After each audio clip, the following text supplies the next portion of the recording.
And we're back. Did you miss me? Of course you did. I'm Dusty Thompson, and we are reading my book, Almost Otis. These are not my legs. I wish they were, but they're not. If you're following along, we're on page 297. Y'all, we're almost finished. This is going to be great. The blog dated Monday, February the 3rd, 2014. What's Spanish for loud, annoying boy? Or what I learned how to say in Spanish, como se dice loud, annoying boy? As we have previously discussed, I have a passing familiarity with several languages, including French, Redneck, Spanish, and American Sign. You name a language, and odds are I can say chicken and bathroom with relative accuracy. I can't say chicken or bathroom in Tagalog, but I can tell you that something is delicious, and I can say thank you, and I know food, and I can say, ooh, look at him. Ben taught me that one.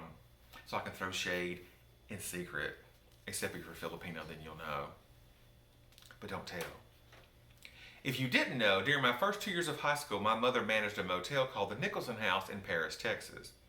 While it had a storied past, we were told, by 1984 it was a jewel past its prime, like Meg Ryan or a 78 Chrysler Cordoba.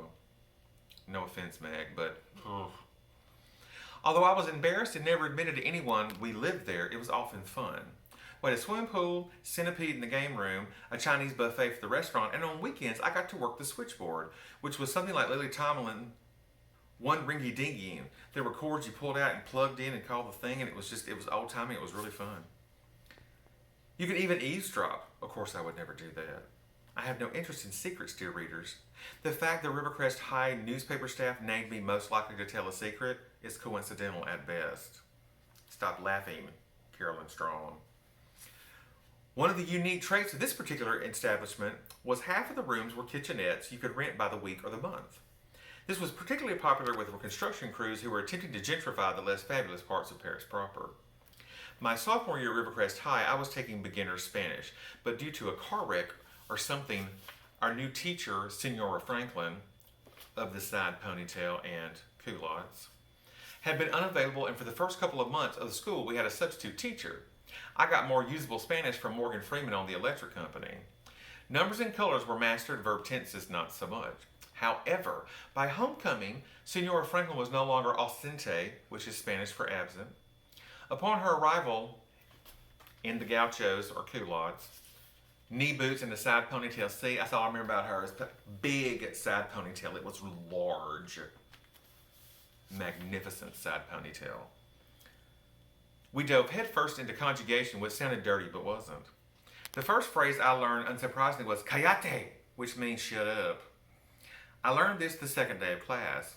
Veracity is my middle name. My last name is not Control. All apologies to Janet Jackson. One evening, my mother and I were sitting in our apartment either reading or watching Knight Rider when we heard a commotion in the parking lot. My father had redesigned 6 motel rooms into a semblance of an apartment. The best part was 5 bathrooms. The worst part was my parents' closet as well as mine were turned into a hallway to access the other bedrooms. Off the living room there was a large balcony overlooking the property, so my mother and I decided to investigate from there.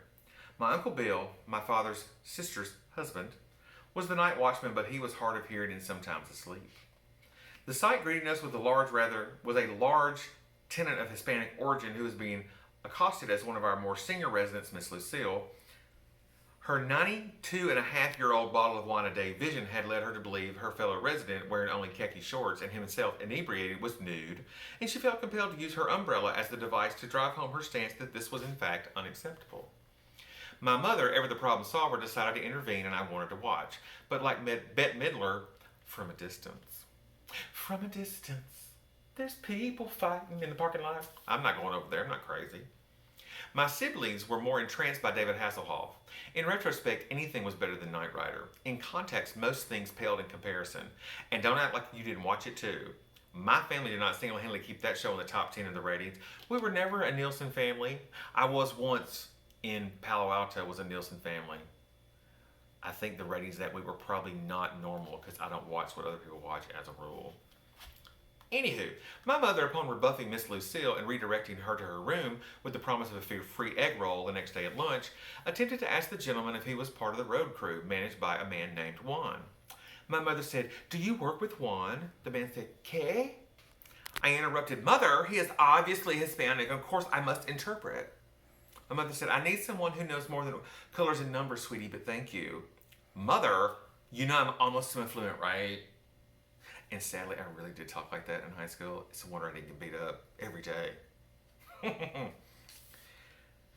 My mother said, okay, honey, how do I ask him if he just works for Juan? Me, thinking out loud.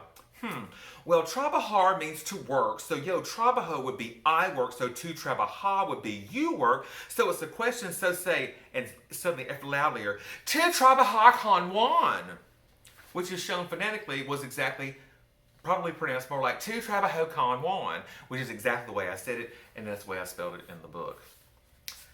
And this is an accent of me not living in Mississippi or Texas for 20 years. Imagine me in high school in Texas, never having left the South. She looks at me with the look, you know the look, but turns to him and attempts to repeat the phrase, and I interrupt her to remind her to trill her R's, so it's more authentic. Let's trill it. Every time you do it. I can't trill my R's anymore. I can't even speak Spanish anymore. Shameful. Then I try to demonstrate how to trill one's R's from the balcony at top volume. It's a testament to her good nature. I was allowed to reach puberty. Of course, the entire time the man was swaying gently and repeating, "K, K?" Realizing neither of us has a knack for languages, my mother decided to mime work. All the while I am screaming, "To trabajo con Juan!" My mother starts to mime a shoveling motion, and he stops swaying to watch her. She keeps repeating very loudly, it must be genetic, "Do you work for Juan?" Followed by air shoveling. At one point, she pats the ground and, misunderstanding the man, lay down in the parking lot and smiled a triumphant smile. Fortunately, my screaming quasi-Spanish phrases had roused the aforementioned Juan, who came out to collect his employee. Feeling quite proud of my bilinguality, I said, "See, I told you I could speak Spanish, Mother." She replied, "Yes, you did, sweetie. Good job." And I always thought it was my father who was working her nerves, as my sister would say. And we're going to leave that right there and see you next time. Thanks.